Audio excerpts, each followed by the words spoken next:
ये हैं कि इस मुल्क के हालात इस वक्त बेहद कॉम्प्लेक्स कॉम्प्लिकेशन का शिकार है और बदकिस्मती से गुज़श्ता 73 बरस से ये सूरत हाल है। अगर 73 बरस के गवाह हम नहीं हैं, लेकिन एक सहाफ़ी की हैसियत से गुज़श्ता 50 बरस में हम इक़्तिदार के कॉरिडोर के आसपास ज़रूर रहे हैं। तो बदकिस्मती ये है कि ये रियासत एक दौरा है पकड़िए और पता नहीं है कि इसने किस सिमत में जाना है, इन्होंने क्या करना है, इसकी कोई मंजिल भी है नहीं है। और इसमें जो दुनिया की छठी बड़ी आबादी है, आया वो इंसान है या नहीं है, और उनकी खुशहाली के लिए कोई प्रोग्राम है या नहीं है। बस यहाँ जो है एक कशमकश है और बहुत बुरी कशमकश है। अभी इन्होंने कहा जी कि वो तर्ज हुक्मरानी ख़राब है, तो हम कोई सदारती निज़ाम भी आज़माना चाहते हैं। भाई सदारती निज़ाम था जब 16 दिसंबर 1971 को आपने पलटन मैदान में हथियार डाले, वो कोई पार्लिमानी निज़ाम नहीं था। और जो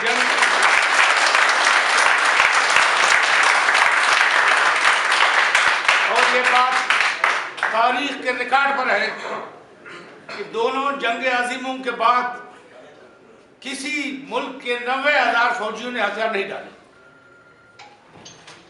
तो वो फिर दोबारा आप सदारती निज़ाम बनाना चाहते हैं, इसका क्या मकसद है? इसका मकसद ये है कि कहीं खुदा ना ख्वास्ता आप दोबारा कोई सहारा तो नहीं लाना चाहते, एक और अलमिया को तो जन्म नहीं देना चाहते। तो बात ये है कि जो जमहूरी निज़ाम है उसके कुछ तकाज़े हैं, उसके नार्म्स हैं, और वो इखलाकियात पर वो मुनज़र है। अगर आपने पार्लिमानी निज़ाम रखना है, अपनी रवायात को चलना है उस पर, और सदारती रखना है तो उस पर चलना है। लेकिन बदकिस्मती से यहाँ रवैये जमहूरी नहीं है, और यहाँ जो है हमारे जो हाकिम हैं उनके जहनों में आमरीत है, और उस आमरीत को सहारा देने के लिए कभी इस्लाम का नाम लेते हैं, कभी कहाँ का नाम लेते हैं, लेकिन वो कुछ करना नहीं चाहते। यानी जो है कोई निज़ाम इस वक्त नाफिज नहीं है। अभी ये जो हमारे सरकारी पार्टियों के लोग मौजूद हैं, तो वो बताएं कि इस वक्त कौन सा निज़ाम है यहाँ। और ये लोग तबसरा कर रहे हैं कि आप एक टेलीफोन की मार हैं, यानी जब भी टेलीफोन कॉल आ जाए तो आप दिन दो मिलाते हुए चले जाएंगे।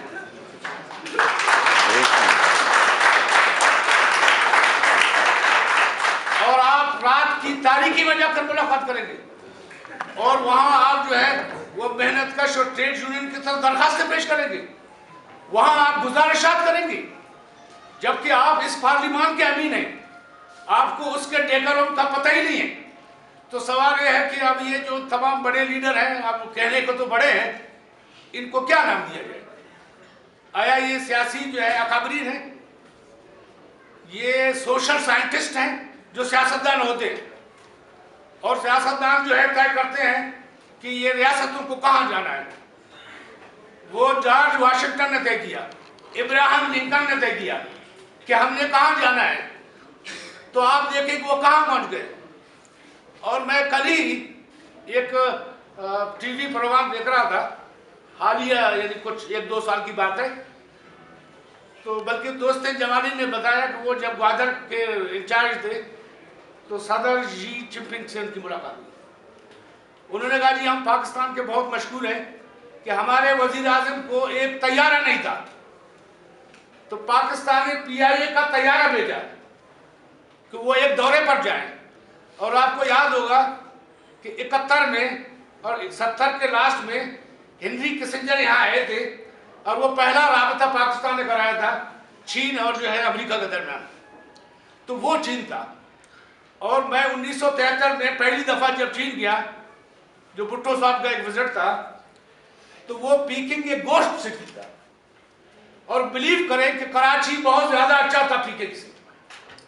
और अभी जो है 2018 में हम गए, खुदा की कसम कराची ऐसे मालूम होता है कोई ये कचरा खाना है, कोई गटर खाना है, और कीड़े मकोड़ों की तरह लोग रह रहे हैं, जब हमारे शहर ऐसे हैं, जब हमें डिसिप्लिन नहीं है, जब हमें सलाहियत नहीं है, जब हमें कैपेसिटी नहीं है, और सबसे बड़ी बात यह है जब हमें ईमानदारी नहीं है, तो आप बताएं कि हमारा अंजाम क्या होगा? चाहे सदारती निज़ाम हो, चाहे पार्लिमानी निज़ाम हो। और सहाफत का क्या हाल है, मैं अपने शोबे के बारे में बताता हूँ। और हमारा हाल तो वो सियासतदानों से भी बुरा है, ठीक है ना? क्योंकि इस दौर में हम बदतरीन ऐसी सेंसरशिप, जब ने हमने सहाफत का आगाज किया, मैं और कैसर भट्ट साहब जेल भी गए थे माशाल्लाह में, तो ऐसी सेंसरशिप हमने नहीं की, न याह्या खान के दौर में, न उसके बाद। हम भुट्टो साहब के साथ थे, लेकिन उन्होंने भी सेंसरशिप लगाई थी। भुट्टो साहब के दौर में भी बदतरीन जो है सेंसरशिप थी। और आपको शायद इल्म न हो, मैं बताता हूँ, आपका टाइम ज़्यादा ले रहा हूँ। ये प्रेस एडवाइस आई कि मीर गौसबश बिजनजो, खान अब्दुल वली खान और सरदार अताउल्लाह बेंगल का नाम नहीं लिखना है। आप लिखें कि जीबी बिजनजो, AW खान। ये भुट्टो साहब के दौर में ऐसा हुआ, जो हम उनके साथ थे। तो उस जमाने में भी सेंसरशिप थी। और फिर जनाब फिर मुशर्रफ हमारे दौर में ज़ियाउल हक का बदतरीन सेंसरशिप थी, लेकिन वो नेकेड सेंसरशिप। वो अफसर आते थे, खबरें निकालते थे, इखबारात खाली जगह पुर नहीं करते थे पास, लेकिन ये उससे बदतरीन सेंसरशिप है। और उन्होंने, मैं आपको एक बात बताऊं, अगर बदतमीजी हो तो माफ़ी कर दे, तो पर्शियन में एक बहुत मुहज़्ज़ब लफ्ज़ है, वो आख्ता है, आख्ता। पता नहीं आप लोग जानते हैं नहीं जानते, वो खस्सी को कहते हैं। तो इस हुकूमत ने सबसे पहले सहाफत के शोबे को आख्ता कर दिया।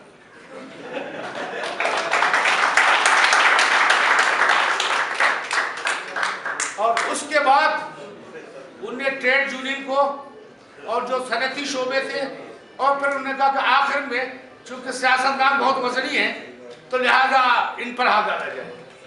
जैसे कि हमने अभी देखा कि उनका भी क्या हाल है। और अजीब बात है कि आप जाकर मुलाकातें करते हैं और फिर APC जो है बुलाकर आप उसको चैलेंज करते हैं।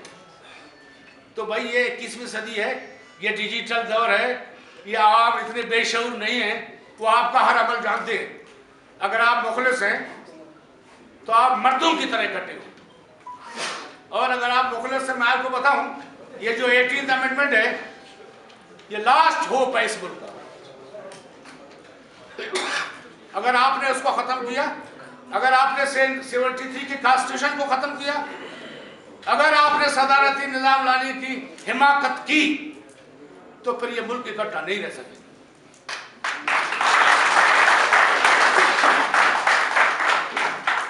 हमारे खिलाफ तो मुकदमा भी बहुत दर्ज है, शायद आपको इल्म न होगा, 18-20 तो जरूर है।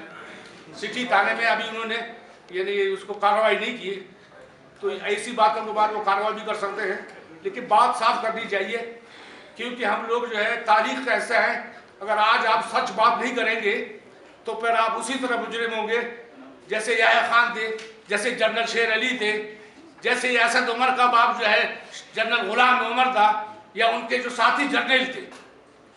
और वो हमीद रहमान कमीशन में लिखा है कि सिफारिश की है कि इन पर गद्दारी के इल्जाम में मुकदमा चलाया जाए, लेकिन उन्होंने इनको फौजी एजाज के साथ दफन किया, जिन्होंने इस मुल्क को 2 लाख किया था। और आज गद्दार करार दे रहे हैं कि जुल्फ़िकार अली भुट्टो गद्दार था, जिसने शिमला एग्रीमेंट किया, जो 90,000 फौजी ले आया, जो 5,000 आपकी एकड़ कब्जा शुदा इंडिया के वो ले आया, कहता है वो गद्दार है। और गफ्फार खान गद्दार है, वली खान गद्दार है, अगर डॉक्टर मालिक बात न माने तो ये गद्दार है, अख्तर बेंगल गद्दार है, ठीक है ना?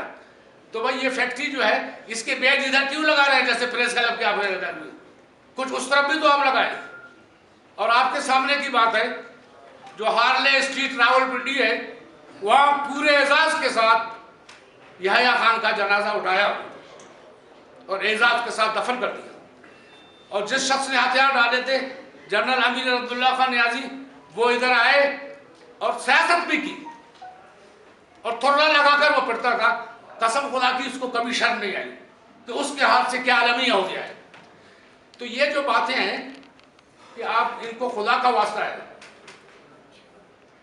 कि भाई आप ये 73 के कॉन्स्टिट्यूशन को न चढ़े, इसकी जो इस्लाह की गई है, जो जनरल ज़ियाउल हक ने उसका ओहलिया बिगाड़ दिया था,